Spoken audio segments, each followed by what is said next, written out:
जय हिंद दोस्तों, मैं हूं अनु पर आप सब लोग देख रहे हैं ग्लोबल कॉन्फ्लिक्ट। तो दोस्तों, जब से राफेल एयरक्राफ्ट इंडियन एयरफोर्स के लिए खरीदा गया, तब से एक तरफ जहां पे राफेल एयरक्राफ्ट के ताकत को लेकर चर्चा किया जाता है, तो वहीं पे दूसरी तरफ राफेल एयरक्राफ्ट की कीमत को लेकर भी भारत में कई चर्चा हो चुका है। इवन एक तरीके से राफेल एयरक्राफ्ट की कीमत को लेकर भी भारत में कई सारे कॉन्ट्रोवर्सी भी बन चुका है। दोस्तों, इंडियन एयरफोर्स के राफेल एयरक्राफ्ट एक बेहतरीन और ताकतवर एयरक्राफ्ट है और इन एयरक्राफ्टों के ताकत भी जितना अधिक है उतना ही अधिक है इसका कीमत। और आज आप लोगों को इस वीडियो के माध्यम से मैं बताऊंगा कि क्यों राफेल एयरक्राफ्टों का कीमत इतना अधिक है और इतना अधिक कीमत में भारत को कितना एडवांस एयरक्राफ्ट मिला है। तो डिटेल में जानने के लिए वीडियो के आखिर तक बने रहिए और चैनल को सब्सक्राइब और वीडियो को लाइक जरूर कीजिए। तो दोस्तों, 4 मई के दिन इजिप्ट के द्वारा अनाउंस किया गया कि इजिप्शियन एयरफोर्स के लिए $4.5 बिलियन के लागत से 30 राफेल एयरक्राफ्टों को परचेस किया जाएगा। मतलब हर एक राफेल एयरक्राफ्ट के लिए इजिप्ट द्वारा $150 मिलियन खर्चा किया जाएगा। दोस्तों, इस कॉन्ट्रैक्ट में 10 साल के फाइनेंशियल लोन भी शामिल है और इस खरीदारी के बाद अब इजिप्ट इंडिया और कतर को पीछे छोड़ते हुए राफेल एयरक्राफ्टों के सबसे बड़ा बायर बन गया। इजिप्ट द्वारा इससे पहले साल 2015 के फरवरी महीने में $5.9 बिलियन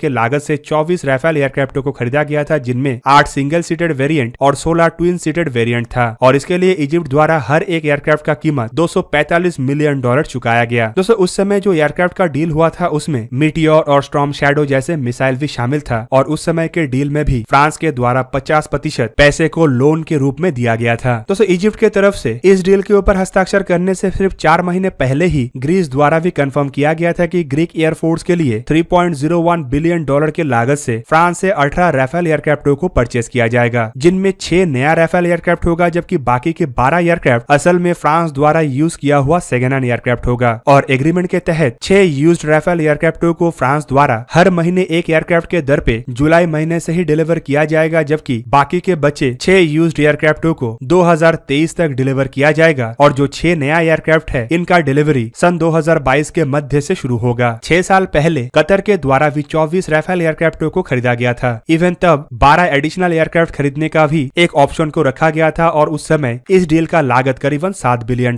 था। कॉन्ट्रैक्ट के तहत डैसॉल एविएशन के राफेल एयरक्राफ्टों के अलावा फ्रांस द्वारा लॉन्ग रेंज के क्रूज मिसाइल और Meteor air to air missile का सप्लाई किया गया था, जबकि कॉन्ट्रैक्ट के तहत ही फ्रांस द्वारा कतर एयरफोर्स के 36 पायलटों को ट्रेन करने के साथ साथ 100 टेक्निकल अधिकारी और कुछ इंटेलिजेंट ऑफिसरों का भी ट्रेनिंग किया गया था। और कतर के द्वारा इन एयरक्राफ्टों को खरीदने के लिए करीबन $270 मिलियन पर यूनिट के रूप में खर्चा भी किया गया। इवन इसके बाद 2017 में भी $1.3 बिलियन के लागत से एडिशनल 12 राफेल के ऑप्शन को भी सामने लाया गया, जिनमें हर एक एयरक्राफ्ट के लिए $110 मिलियन खर्चा करना पड़ता, जबकि इसमें एडिशनल 36 और राफेल एयरक्राफ्टों के ऑप्शन को भी रखा गया। जबकि 2016 में भारत द्वारा जब 36 राफेल एयरक्राफ्टों को खरीदा गया तो भारत के तरफ से $8 बिलियन चुकाया गया, जिनमें एडिशनल 18 एयरक्राफ्टों के भी एक ऑप्शन को रखा गया। इंडियन एयरफोर्स की तरफ से कई सारे राफेल एयरक्राफ्टों को अब तक हासिल किया जा चुका है और इंडियन एयरफोर्स की तरफ से जिन एयरक्राफ्टों को परचेस किया गया है उनमें मीटियोर, स्कैल्प जैसे मिसाइल के साथ साथ हैमर जैसे मिसाइल भी शामिल है और एक इंडिया स्पेसिफिक मॉडर्नाइजेशन भी शामिल है। इंडिया द्वारा इन एयरक्राफ्टों के लिए करीबन $220 मिलियन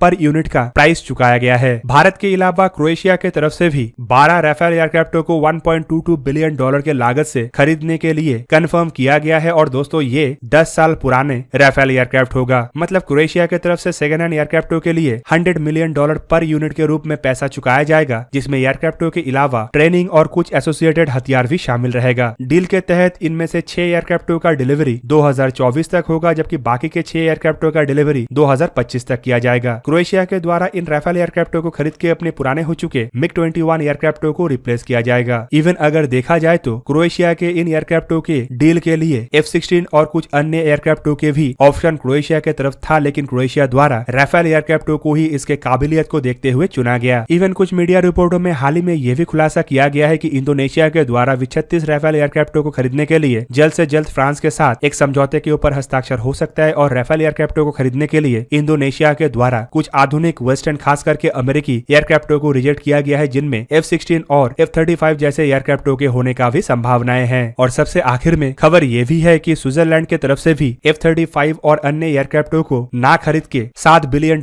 के लागत से फ्रांस से राफेल के F-4 वर्जन खरीदने का डिसीजन लिया गया है, जो स्विट्जरलैंड के F-5E टाइगर 2 एयरक्राफ्टों को रिप्लेस करेगा। अब सवाल ये उठता है कि पूरा दुनिया में जहाँ पे कई देशों के द्वारा राफेल एयरक्राफ्टों को खरीदा जा रहा है, वहीं पे राफेल एयरक्राफ्टों का कीमत भी काफी अधिक अधिक है। उन देशों के सामने एक से एक बेहतरीन ऑप्शन होने के बावजूद क्यों उनके द्वारा राफेल को ही महत्व देके चुना जा रहा है और राफेल एयरक्राफ्टों का कीमत इतना अधिक क्यों है। तो दोस्तों राफेल एयरक्राफ्टों के अगर इतिहास को देखा जाए तो 1986 में डैसॉल्ट एविएशन की तरफ से इन एयरक्राफ्टों को फ्रेंच एयरफोर्स और नेवी के लिए डिजाइन करना शुरू किया गया और 2019 के रिपोर्ट के मुताबिक अब तक 175 ऐसे एयरक्राफ्टों को 3 वेरिएंट में फ्रेंच फोर्सेस के लिए निर्माण किया जा चुका है, जिनमें twin seated Rafale B, single seated Rafale C और aircraft carrier base Rafale M शामिल है। और दोस्तों डैसॉल्ट एविएशन की तरफ से बनाया हुआ इन एयरक्राफ्टों को आधुनिक जमाने के one of the best fighter aircraft के रूप में देखा जाता है, जो कि twin engine canard delta wing वाला एयरक्राफ्ट है। साथ में इसमें मल्टी रोल फैसिलिटीज भी है और इसमें कई तरीके के आधुनिक एवियोनिक्स का इस्तेमाल किया गया है। वैसे अगर देखें तो पहले राफेल एयरक्राफ्टों को लेकर डैसॉल्ट एविएशन को एक्सपोर्ट मार्केट में इतना ज्यादा फायदा नहीं मिला, पर 2020 में जब फ्रांस के द्वारा इन एयरक्राफ्टों को सेकेंड हैंड रूप में भी बेचने का इरादा बनाया गया, तब से ही इन एयरक्राफ्टों को लेके एक्सपोर्ट मार्केट में फ्रांस को इतना ज्यादा फायदा मिल रहा है। राफेल एयरक्राफ्टों के अगर आकार को देखा जाए तो इसका लंबाई करीब 15.27 मीटर और विंग स्पैन करीब 10.8 मीटर के आसपास है, जबकि इसका हाइट 5.34 मीटर और इसका रफ्तार करीबन 2250 किलोमीटर पर आवर तक है, जबकि इसका रेंज 1800 किलोमीटर के आसपास है और इसका सर्विस सीलिंग करीब 18,000 मीटर के आसपास है। इन एयरक्राफ्टों के द्वारा लगभग हर तरीके के हथियारों को कैरी किया जा सकता है, जिनमें M9 N132, M120, magic 2, MBDA meteor जैसे air to air missile, MBDA Apache Scalp EG,